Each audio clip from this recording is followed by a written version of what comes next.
Hello everybody and welcome to our weekly Q&A. You guys, this has been in the works for a long time. For anyone that is new here, hello. My name is Nikki. I am a sex educator. I just finished getting my master's of sexology, so for the past year and a half, I have had such good intentions to start this series. But, I was working 5 jobs and going to school full-time in a foreign country. So it just didn't happen. But, you guys are amazing and you did submit the questions. So currently in my inbox, I have over 135 questions. So we're going to start with a few of them today. But in the coming weeks, I will make all the announcements, don't you worry. I'm going to have my weekly Q&A episodes that are going to be free and available for everyone. But if you have my membership on Patreon, I haven't made the tier yet, but once I do, then your questions, no matter how many I have in my pile, your questions will be prioritized and answered first.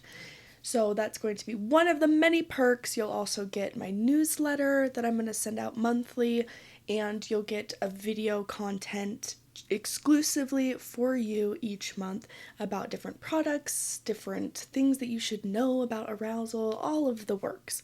So that is all coming soon, but for now, thank you for joining me for today's Q&A. Let's get into it, shall we? You're listening to The Virgin Sex Educator, a podcast devoted to tackling the taboo and finding the connection between spirituality and sexuality. To submit your anonymous questions, click the link in my Instagram bio. Okay, before we dive in, yes, that is my old theme song for my previous name. I switched it this week, so, give me a second. I will get it all changed. But I still love my little theme song. Sunny Whiting is her name. Did an incredible job creating that for me. So I'm excited to get the updated one with the LDS sexologist name. But whatever, we move on. All right, here's our first question. We are not easing in. We are just going to go running right out the gate, okay? Because that's how we do things around here. Number 1. Are we watching porn when a sex scene comes on for a rom-com movie? Great question. Fantastic question, actually. Short answer, no. No, it's not. But in order to understand that answer, you first need to understand what pornography is. Not what we think it is, what it actually is. Because let me first tell you what culture says it is. And by culture, I mean Western culture. Specifically an American culture primarily, or countries that adopt a Western view.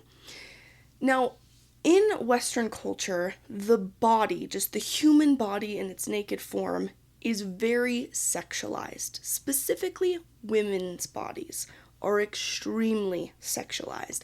That is not the same around the world. In places like Finland, for example, they grow up and they all have a culture of going to the sauna. Most of them have them in their homes. And you grow up being around each other naked. Your family members, your friends, your aunts, your uncles, everyone is naked together in the sauna. Young, old, bond and free, everyone is naked together in the sauna. And just the human body in general is far less sexualized. This is also true in different African cultures as well, where wearing what a Western society would view as like extremely provocative clothing, or you look at these tribes that they have, and sometimes the women will not have anything covering their breasts, or they'll be their genitals, or it'll be very thin fabric or small fabric covering male genitals. And to a Western view, that would be very, explicit, very inappropriate. But we need to understand first and foremost that the human body itself is not sexual just visually to look at. It's not immediately sexual, right? Like a child's body is not sexual. It's a body. And when we immediately put a sexualization on it, we start to get into a very problematic area. When we start to fetishize and sexualize our bodies as adults, as teenagers, and especially for children. So In a Western society, and especially in a religious context, anything explicit, anything showing the body at all, tends to then be categorized as pornography. But we need to understand that there is a huge difference between what pornography is, which I'm going to get to in a second, and just human anatomy, eroticism, arousal, like things that feel erotic to us, that create blood flow in our genitals and create desire within us. Like, there is a difference between something being pornographic versus explicit versus just a body that's like we're sexualizing for no reason. Okay? Those are three different things. So we're going to start there. Let's talk about what pornography is. Pornography, in its intent, is designed and created for the sole purpose of creating arousal, meaning blood flow in your genitals, and desire within you. It is designed to release certain hormones that you have, and then have dopamine as a gratifying finish and completion. It is designed for that process, and it is associated with masturbation.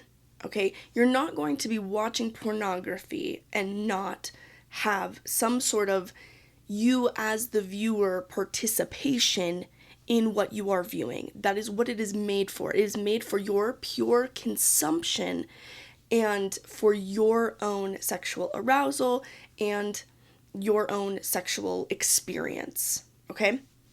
The reason that's important and the reason that it differs from a movie or a book or something like that is because the purpose of a movie or a book, especially if we're just talking rom-coms, okay, that was the question. A rom-com from Nicholas Sparks or all the latest ones that have been released on Netflix, The Summer I Turned Pretty, and even Off Campus, or anything that has been like produced, okay, these rom-com series or movies, there is the sex part of it is not the core of why the entire thing was made. Instead, you have characters that you as a viewer, you are always just a viewer. It is not made for you to like view and then take your pants off. Like, that's, I mean, sure, you can choose to like view it in that way, but that's not what it was designed for. Whereas pornography is designed for that sole purpose. Okay, they're designed differently. With a movie, you are telling a story, right? You get these actors and actresses, which they sign contracts, and they never actually do any of the things that they may allude to in the film. That's not real, whereas pornography, it is. And there is no way to know if, that was ethically produced, ethically, like, put in quotes, like, were those people paid? Was this their job? Were they sex trafficked? Were they, like, is this consensual? We don't know with pornography.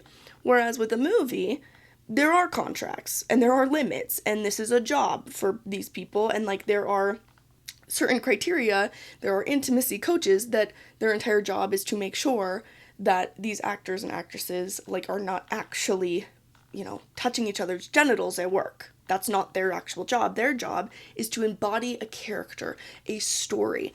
And our viewership of a movie is we're learning about these characters, right? Why do we watch movies? Is because they're these stories where we learn about these people and we see the way that they connect to each other, and they have depth to them, and we go on this journey with them. And yes, when we get to the like climax scene, if there is one, of a sex scene, it ranges in its explicitness of how much is being shown, how much of the body is being shown, and they are sexualizing it for your viewership, for your entertainment, for your consumption, and for your arousal. But that does not automatically make it pornographic. There is a very big distinction between illicit material and pornography. And it really has a lot to do with how it's produced and its intent behind it. Because a lot of times these sex scenes, they, in a good movie, and especially in rom-coms, they are designed to help further the story, help further develop the characters and their connection to each other. It is part of a larger story. Whereas with pornography, sex is the content. Like, it is not about a story. You could sure maybe have like a storyline of like a maid and someone coming in, like, but again, it's about the sex. Whereas for a rom-com, it's not. And especially women's rom-coms, like the genre of like female romantasy and romance books, the reason that is so compelling to women, especially, I think it would be extremely compelling to men if they actually gave it a chance. I think they'd learn a lot, but that's a subject for another time. But the reason it's the most sold genre in the entire world is because you have these strong female characters who have opinions, who have personalities, who have something to say, who have quirks, who have, they are a real person. They feel realistic. They feel attainable. They feel like they have an entire world.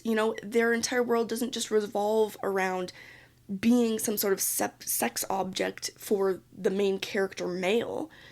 The reason that women connect with these romance stories is because they show women's power, and then they show men who not only appreciate and respect their power, but who match it, and who don't ask them to shrink their power and, something to accommodate them and their ego, but instead they appreciate it, and they show that appreciation, they show that respect, they not only in their words but in their actions, and they give the women characters something to respond to. Because women's desire is called responsive desire.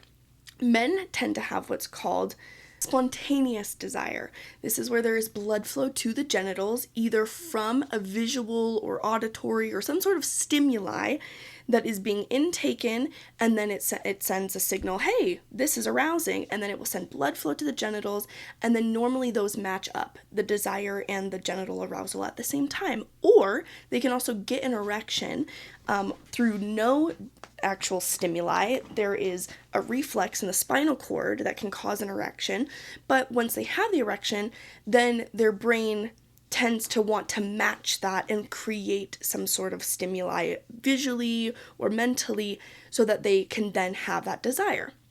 Okay, so that is typically how men's desire works, and it takes 10 to 15 seconds for their penis to fill with blood, and that is why pornography tends to cater to, it does cater to men specifically, because they're able to consume instantly, be instantly validated, instantly get arousal from the material, and then be able to satisfy that arousal, typically through masturbation, until ejaculation, okay? So that is how it's designed to work. Another thing to note about pornography specifically is it is created for men. Yes, you have pornography for women. I'm not saying that women don't watch pornography. I'm not saying that they may but it is different. It is researchably different than the way that it's made and designed. It is for male consumption, and it depicts 97% of the time violence against women. So that is where there is this really big difference between like a rom-com, where you have a female main lead who has depth, who has a voice, who has someone that cares about her as a person rather than just an object for their personal desire. They care about who she is, and that is why it is arousing to women, is because that is something that they're responding to. They're responding to all of these little things that he does and throughout the story, and the things that he notices about her, and the way that he talks to her, and the way that he treats her. And we as the viewer we get to see that, and then it can create an arousal in us because it's like, oh, I want that. You desire what is being shown. And desire itself, not bad, not wrong. In fact, we want to, like, that is the sign of a healthy body and working sexual functioning. Like, that is healthy to have desire. We want desire. And arousal is also not bad. That is your body functioning in the way that it was supposed to. We as human beings are designed to connect with one another. And arousal is a way that helps motivate us towards that. It's blood flow that goes to our genitals that can help create desire, or desire can help create arousal. It can happen either way. But for women, it tends to be desire first that is in response to something that then creates arousal. But it works differently for men. And pornography, the way that it is created, it is for this instant validation. You don't have to earn it in any capacity. Whereas in these movies, in these storylines, what we tend to see is this earning of trust, of emotional intimacy, of depth in these people and earning each other's respect. And then we see the story carried along or being furthered or climaxing with them coming together with physical intimacy. But it is typically built first, especially in good rom-coms, with emotional intimacy first. You don't have that with pornography. That's not an element of pornography in any capacity. Instead, it is there to replace real intimate connection. Whereas rom-coms and romance in general is not meant to replace. You can definitely use it in that way, and I think that would be, something to reflect on in yourself if you see that you are using it as a way to replace real intimacy with real people, whether that be emotional or physical or whatever else. So if you're using it in that function, then yeah, maybe that's something to look at. But that it's not designed for that. It is designed to be this aspirational thing, although, fictional and a lot of times unrealistic. But it is this thing that drives you towards like, oh, that was so cute. Now I want that. I want to, if you're single, I want to get on dating apps and, I want to find that. And it gives you this hope in a lot of ways that that's possible, that you can find someone that genuinely appreciates who you are as a person, that they're not just wanting you to validate them and give them, you're not just a sex object for them and to just give them sex whenever they want it, or that you somehow are someone that only ever desires sex from someone else. Because it isn't just gendered, okay? It a lot of times goes this opposite way, and especially now in more modern ones, instead of adding more depth to these characters, sometimes they'll just switch the narrative and be like, no, she's the one, that she's just going out and sleeping with everyone. Okay, well, it's still not pornography because, again, it's a greater story going on. It is not produced for you to then masturbate to. That is not its purpose. But personally, I think from a movie standpoint, it's a more boring or lazy storytelling tactic. But that's just my opinion. Because I think if you are only using sex as your driving force of a story, that you're not doing a good job as a writer. Because rom-coms at their core, romantic comedies or romance in general, is designed to cultivate this desire and hope, especially within women. It's typically written by women for women, and it is to help us understand we are strong and we can be these main characters in our own life, and that there are men that will not only accept that and be accommodated towards it, but in fact they will match us in that we can create something together, that they won't come in and just overtake, but rather stand as a partner next to you. That is why rom-coms and romance is so popular with women, because we don't see that reflected in our grander social world, in just the culture that we have in the world. That is not what we see. That doesn't mean it doesn't exist, and I think in a large part rom-coms create a hope that sometimes is dwindling, but It absolutely exists. Good men, great men, 100% exist, but we tend not to see them, just in the media that's produced because they're trying to make money. And how they've done that is to sexualize and over-sexualize women. And a lot of times it's put women down or say that somehow their sexuality comes from being really accepting of this, that this is her choice, that her power somehow comes from being exploited. I actually read this book called Female Chauvinistic Pigs. Very fascinating. It was all about the rise of raunch culture. And I'm going to read a couple quotes from this book because it says that raunch culture, what once was regarded as a type of sexuality, has become the definition of sexuality. Sexuality is no longer something that can be a quiet strength. It's no longer sensual. It's no longer natural beauty. It is a very specific type of sexuality that they are promoting. And most of the time, it does not promote the strength of women. Sex appeal has become the standard for all appeal, that your appeal as a woman, as a person, both male or female, comes from your sexual appeal rather than from who you are as a human being. And that is what pornography is playing at. That is what they are going for, is they're only promoting the sexual appeal, and they're promoting violence as well in most of their material. They're also unrealistic beauty standards. Most of the women in pornography that are sex workers have labiaplasties, meaning plastic surgery on their labia, where their labia is cut and sewn so that it looks closed. And that is not real. That is not what labia looks like. The inner and outer labia, previously known as the labia majora and labia minora, they changed that terminology because some women were thinking, oh my goodness, my labia minora is bigger in size than my labia majora. And so they took away that because there's such a variety, and one isn't supposed to be bigger than the other. There's some that tends to be, your outer labia tends to be a little bit thicker and a little bit bigger, but there's definitely women who have the inner labia that comes and kind of like spills out of the opening. That's normal. That is healthy. That is beautiful. But women are not taught that our genitals are beautiful. In fact, even that sentence alone can disgust a lot of women.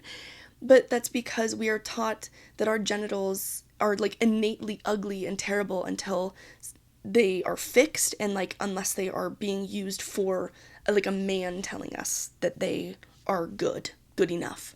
But that same principle goes for men as well. A lot of men who frequently watch pornography end up getting erectile dysfunction, where they are unable to get an erection because, one, they get a lot of body image issues, because the men and their penises that are in pornography, those also aren't real. They have injections, they have penis pumps that create a bigger look to it, they take medication that causes their erection to last a lot longer, makes it so that they can have a shorter refractory period after they ejaculate, so they like instantly fill up with blood again, and that's just not real.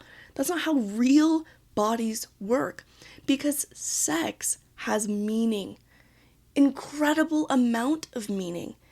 So when we say that it doesn't, and we put it in the context of just pornography, we are now creating this association with this dopamine hit and with intimacy that is very manufactured, that isn't real. It requires no connection with a real person in order to get a physical response.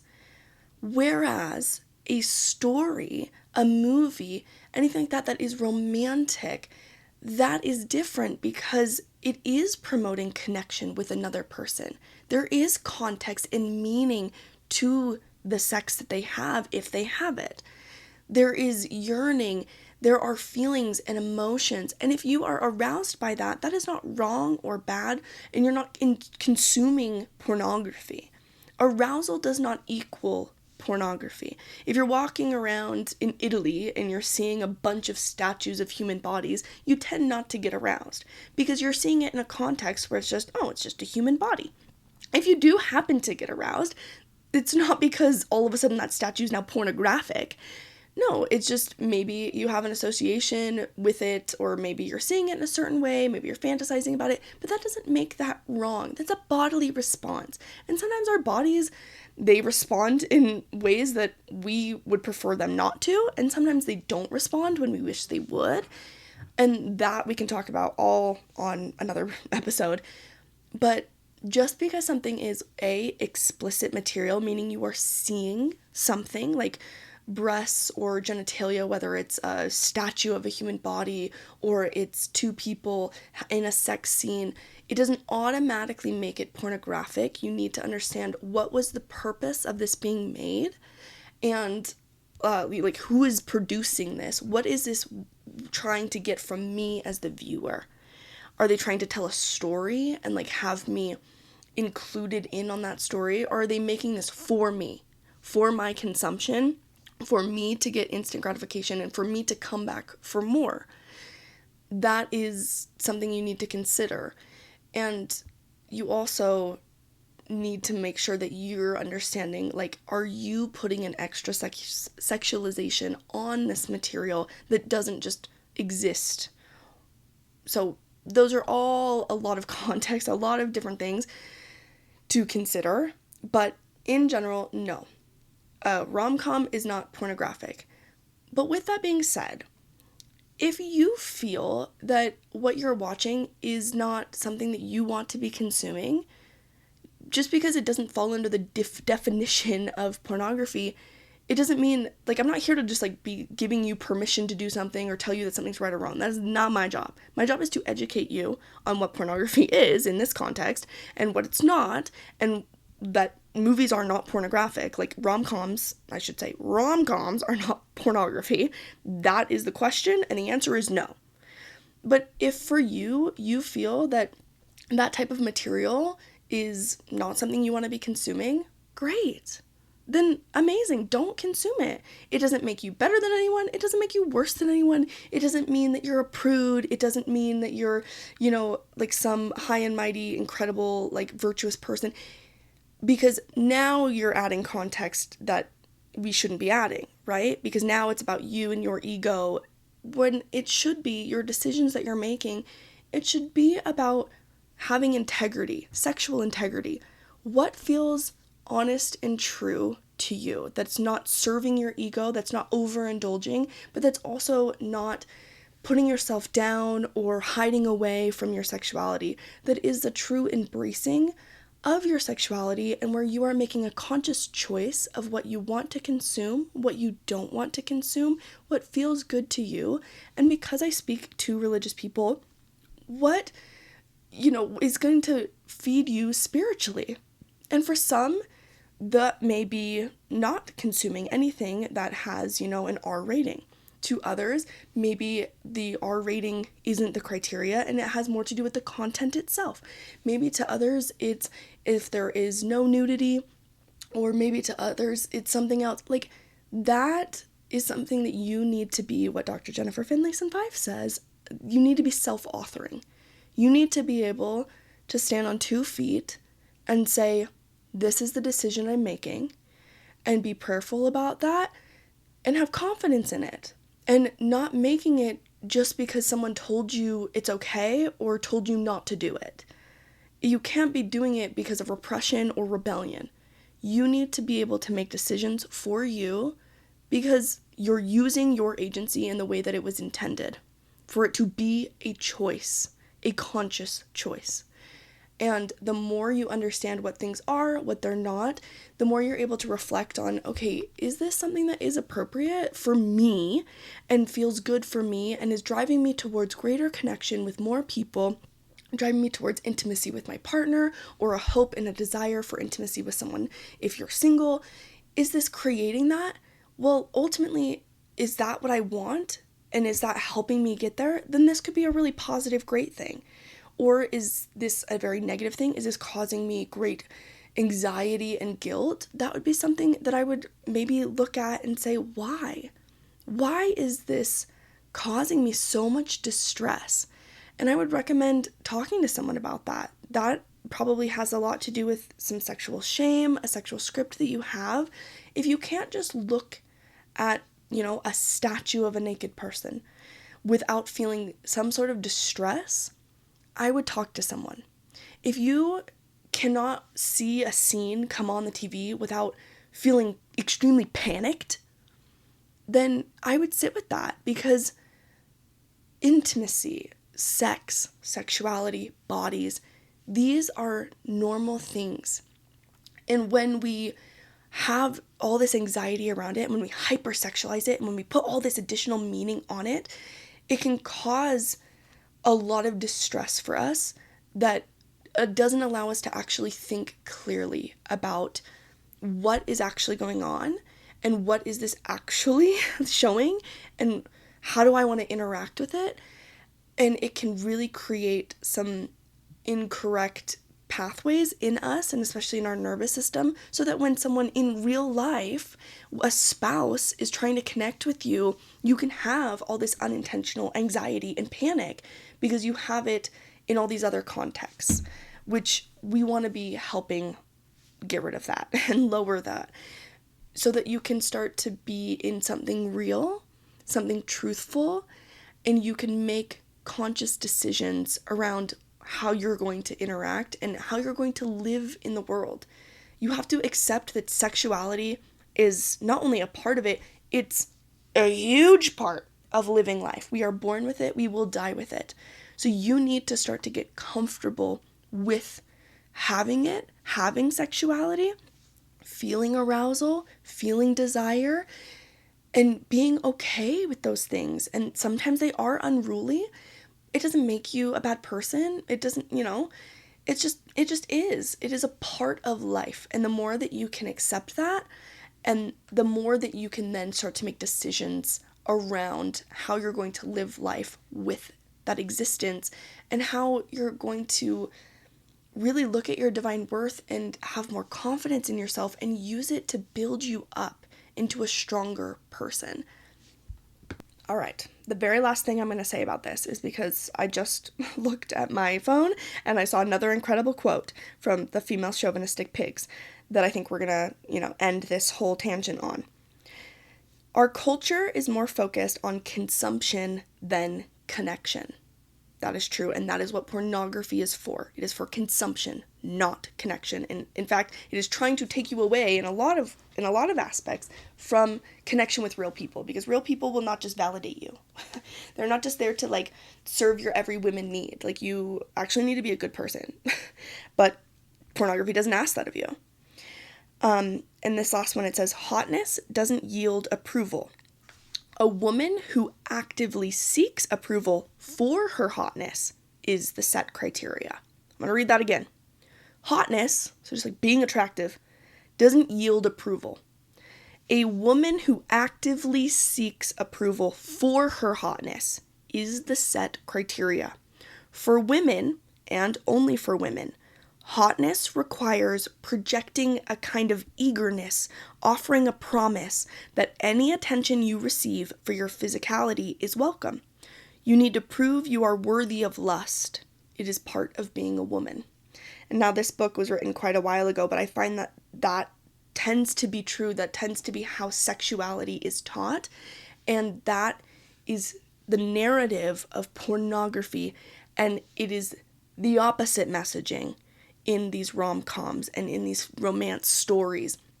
It is not because of her hotness and her eagerness to please and to project that, and that is not where women are getting their strength in these stories that are being told, that are compelling to women. Instead, she is just who she is, and that is reflected and then is then seen by someone else, and is valued at the value that it should be at. It's not because he gave her value in the story. She had it, it existed, and he was willing to pay for it. Does that make sense? He wasn't going to make her lower her price. He was like, nah, I have to earn that, in the same way that for men as well in these stories, that they have a lot that they're offering as well. It's not just that he's hot, it's that he's kind. It's that he cares. It's that he is brave. It's all these things. There is depth to the character. And that's what we want to be promoting, is depth in things that we're consuming, because then we can have that reflected in us, that I want depth to my character. And I'm also going to seek out people who see that in me, not because I need it, but because I desire it. I want it. I know I am worthy of it. Okay, I think that's enough about that. Hopefully that answered your question. No, it's not the same.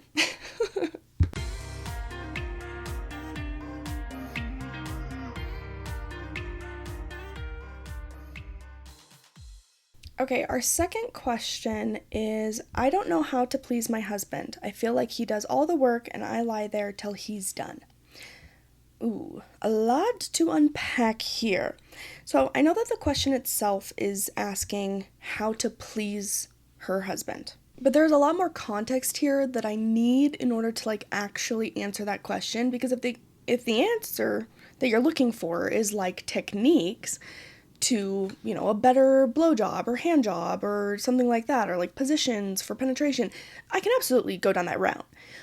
But here's where, if someone were to tell this to me in person, as a client, if they were to say, I don't know how to please my husband, I feel like he just does all the work and I lie there till he's done, here are the questions that I would be asking, and let me tell you my thought process and why I would be asking these questions.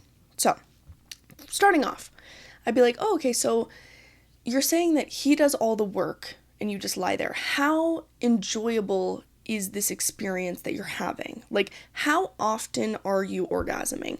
So I have paperwork that I send out whenever I meet with clients.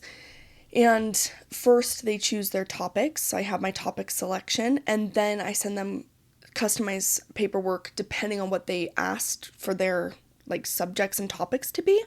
So one of the questions that I ask on there is, please give me a percentage of how often you are reaching orgasm for each partner. So I have him, and I do it on a 100%, right? 100% of the time would be obviously 100%, or 0 is 0, and then where would you be at on that scale?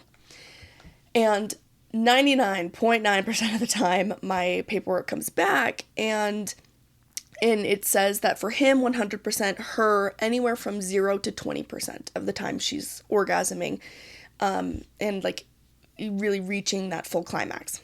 Okay, so I really would be interested to know where she's at on that scale. My guess, from the way that this is phrased, and I can only assume, and I could be assuming incorrectly, but I'm going to assume that with you just lying there until it's done, she said until he's done, I'm going to assume that you're not really having the best time ever, every time, that you're just lying there.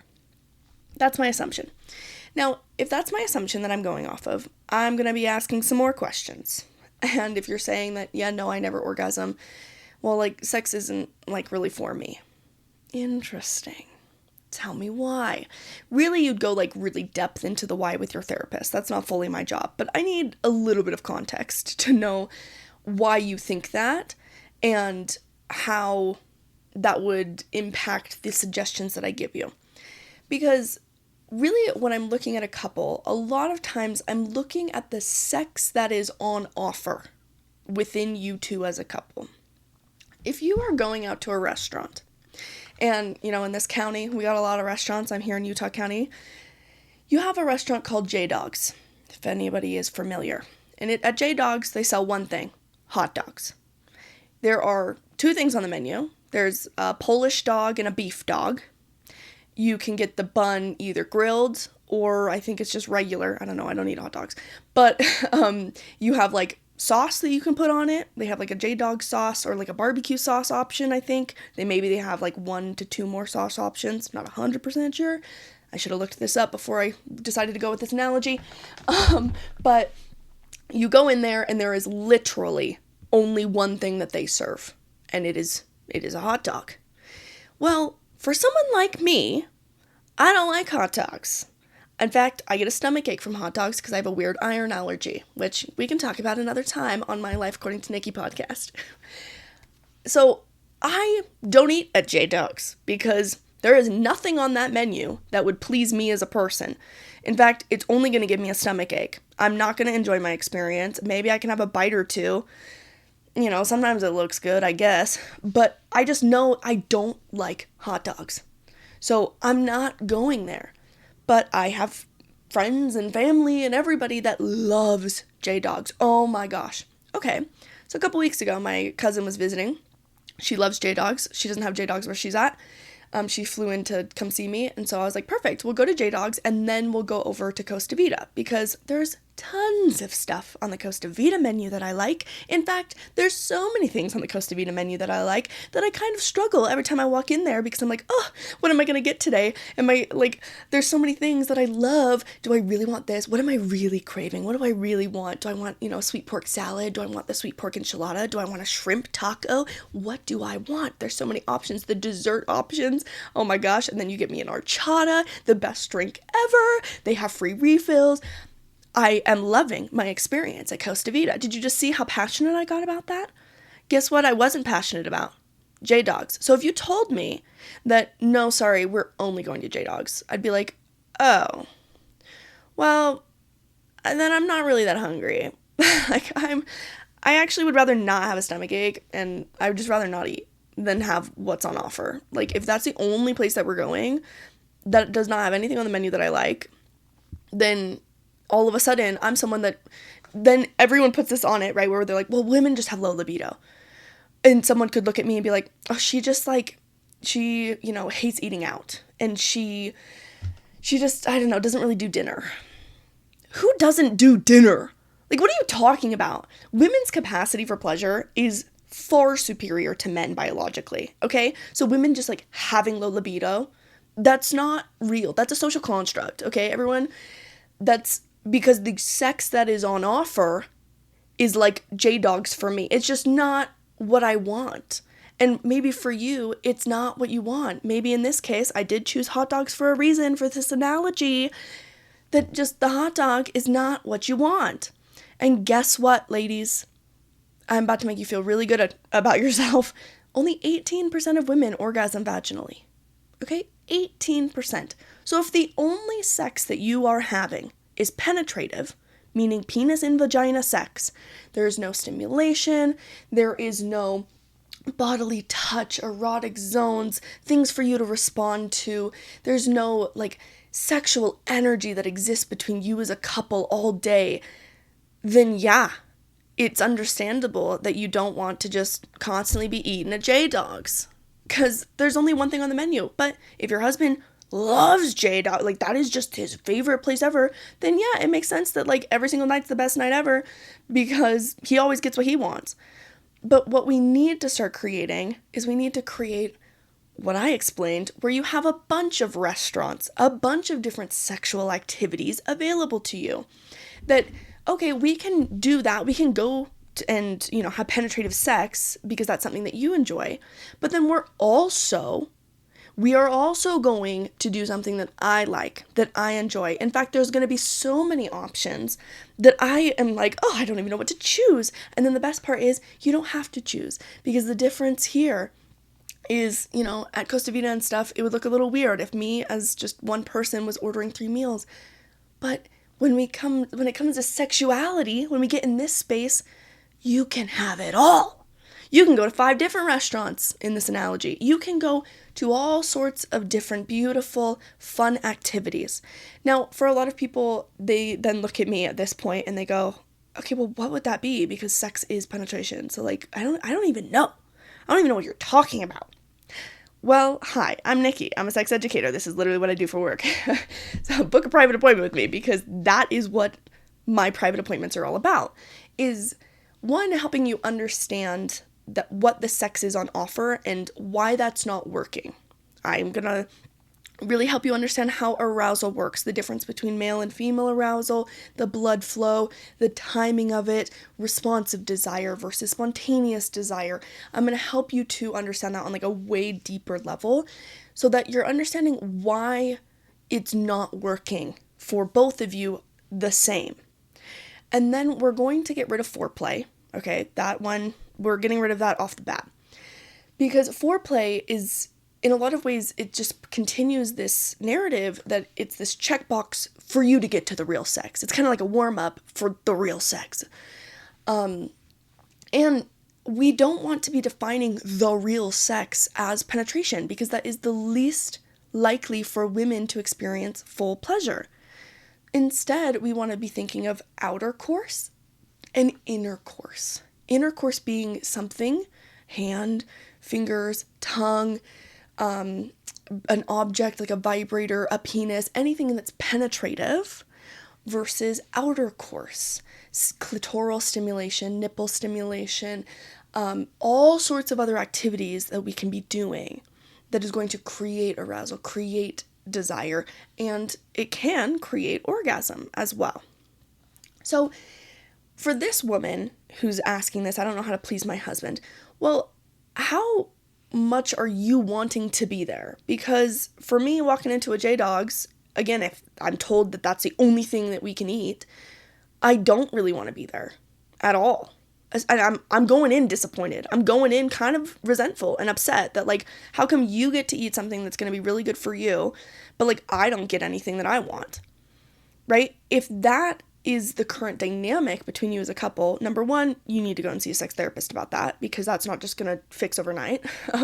That's going to have a lot of resentment there and feelings, and with some education in addition of learning about different options and experimenting and trying some different things and learning how to communicate differently with your therapist, and then implementing that new communication style with the suggestions that I bring, that's what's going to change things. And it's no longer going to be about just pleasing one person. Instead, you're going to start to ask the more correct question, which is, how can I have a more pleasurable experience with my spouse? Because it's not just for someone else.